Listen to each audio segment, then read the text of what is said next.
video will walk you through reviewing and editing settings for a PlayPosit bulb, and is a continuation of adding interactions in a PlayPosit bulb.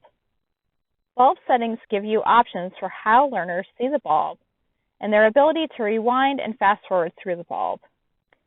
If you aren't currently reviewing a bulb, click the three dots and select Settings. If you are picking up where the last video ended, click the Review tab to access the bulb settings.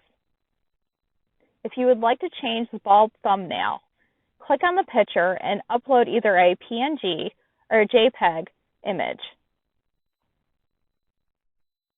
Next, let's look at tags. You can add tags to help you sort and manage your bulbs. Click Tags to expand the section. For this example, I'm going to add a subject from the PlayPosit list of options.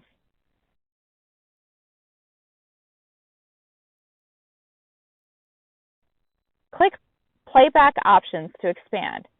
Here, I can select a variety of different playback options. I would like to let learners retake the bulb upon completion, so I will select this option. After you select this option, you can choose how many retakes you want to allow. The default is unlimited and displays 0 in the field. I would like to give learners unlimited chances, so I will use the default. For this example, I also want to select Do Not Mark Bulb Complete unless learner scores at least some grade. For this bulb, I'm going to leave it at the default of 100. The last setting is privacy.